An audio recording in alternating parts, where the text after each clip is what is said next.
Class 10, Chapter 1, Chemical Reactions and Equations, Module 3, Features of Chemical Reactions 2.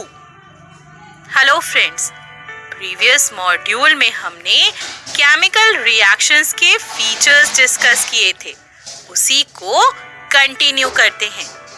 तो अब हम एक एक्टिविटी करेंगे और ऑब्जर्व करेंगे केमिकल रिएक्शंस के कुछ और फीचर्स को। So now let us perform an activity to study the reaction of dilute sulfuric acid and zinc granules। और इस एक्टिविटी को करने के लिए हमें क्या चाहिए? इस एक्टिविटी को करने के लिए हमें चाहिए एक कोनिकल फ्लास्क, एक टेस्ट ट्यूब, कुछ जिंक ग्रैन्यूल्स और डाइल्यूट सल्फ्यूरिक एसिड। कैसे करेंगे? फ्रेंड्स, सबसे पहले हम एक कोनिकल फ्लास्क लेंगे और उसमें हम कुछ जिंक ग्रैन्यूल्स डालेंगे। अब एक टेस्ट ट्यूब में हम डाइल्यूट सल्फ्यूरिक एसिड लेंगे। अब क्या करना है? Now add dilute sulphuric acid to the zinc granules. अब हम डाइल्यूट सल्फ्यूरिक एसिड को जिंक ग्रैन्यूल्स में डालेंगे। डाइल्यूट सल्फ्यूरिक एसिड को बहुत धीरे धीरे जिंक ग्रैन्यूल्स में ऐड करना है। Now observe the changes very carefully while doing this. ऐसा करते समय हमें चेंजेस को बहुत केयरफुली ऑब्जर्व करना है। और हम क्या ऑब्जर्व करेंगे?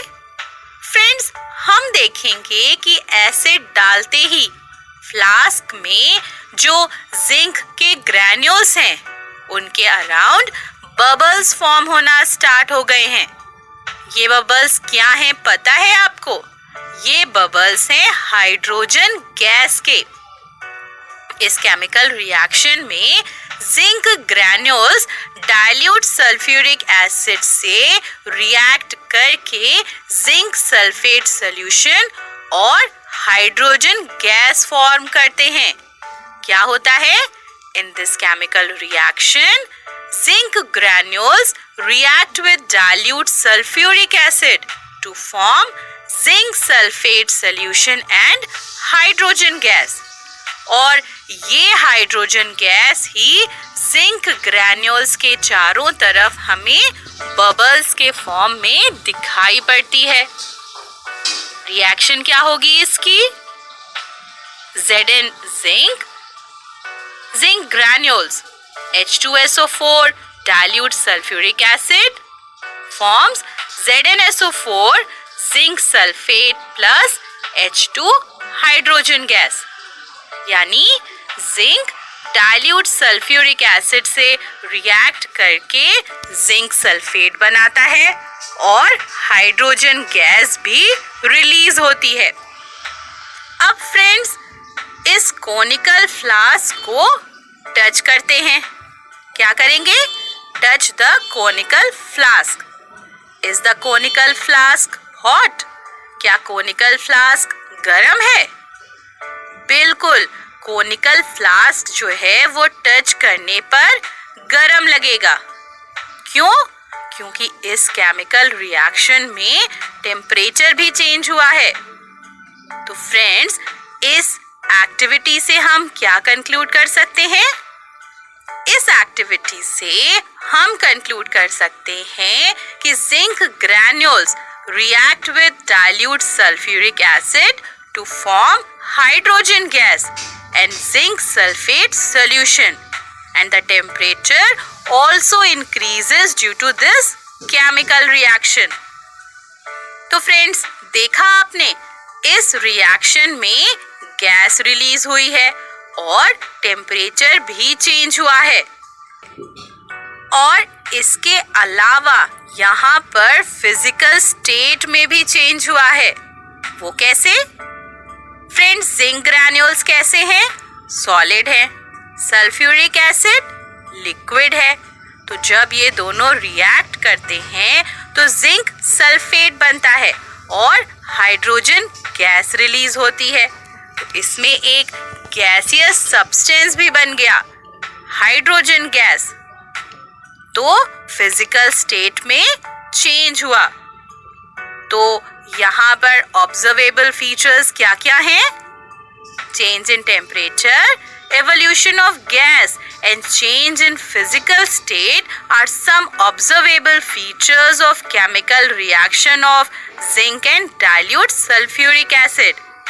Observable features हैं टेम्परेचर में चेंज यानी टेम्परेचर बढ़ा है, गैस इवॉल्व हुई है यानी एक गैस रिलीज हुई है, और फिजिकल स्टेट में चेंज हुआ है। फ्रेंड्स, प्रीवियस मॉड्यूल में जो हमने एक्टिविटी की थी और इस मॉड्यूल में हमने जो एक्टिविटी की है, इसके बाद हम केमिकल रिएक्शंस के ऑलमोस्ट सारे ही फीचर्स को ऑब्जर्व कर चुके हैं, पर उसमें से सिर्फ एक बचा हुआ है। वो क्या है? Change in order. तो चलिए इसे भी हम एक एग्जाम्पल की मदद से समझते हैं। फ्रेंड्स, जब आयरन सल्फाइड पर डाइल्यूट सल्फ्यूरिक एसिड डाला जाता है तो रॉटन एग की स्मेल आती है। और आपको पता है ऐसा क्यों होता है? ऐसा होता है हाइड्रोजन सल्फाइड बनने की वजह से। आयरन सल्फाइड जब डाइल्यूट सल्फ्यूरिक एसिड से रिएक्ट करता है तो हाइड्रोजन सल्फाइड बनता है, जिसकी जो स्मेल होती है वो रॉटन एग की तरह होती है। और यहाँ पर हमको इस रॉटन एग की स्मेल से पता चलता है कि केमिकल रिएक्शन हो रही है और एक नया सब्सटेंस बना है। तो फ्रेंड्स, अब हम अच्छे से समझ गए हैं कि केमिकल रिएक्शन हो रही है या नहीं हो रही। इसे हम केमिकल रिएक्शंस के फीचर्स या कैरेक्टरिस्टिक्स को स्टडी करके पता कर सकते हैं। तो चलिए अब हमने इस मॉड्यूल में जो पढ़ा है मेन पॉइंट्स को एक बार रिवाइज कर लें। फ्रेंड्स, हमने इस मॉड्यूल में सबसे पहले एक एक्टिविटी की और उससे हमने जाना कि zinc granules react with dilute sulfuric acid to form hydrogen gas and zinc sulfate solution. The temperature also increases due to this chemical reaction. Change in temperature, evolution of gas and change in physical state are some observable features of chemical reaction of zinc and dilute sulfuric acid. उसके बाद हमने देखा कि iron sulphide reacts with dilute sulfuric acid to form hydrogen sulfide that has odor of rotten egg. तो friends, जो important features of chemical reactions हैं जो हमें ये पता लगाने में मदद करते हैं कि केमिकल रिएक्शन हो रही है या नहीं, वो क्या हो गए? Change in physical state, change in color, evolution of gas, change in temperature, change in odor and formation of precipitate. तो फ्रेंड्स, आई होप इस मॉड्यूल में हमने जो कॉन्सेप्ट डिस्कस किया वो आपको अच्छे से समझ आ गया होगा।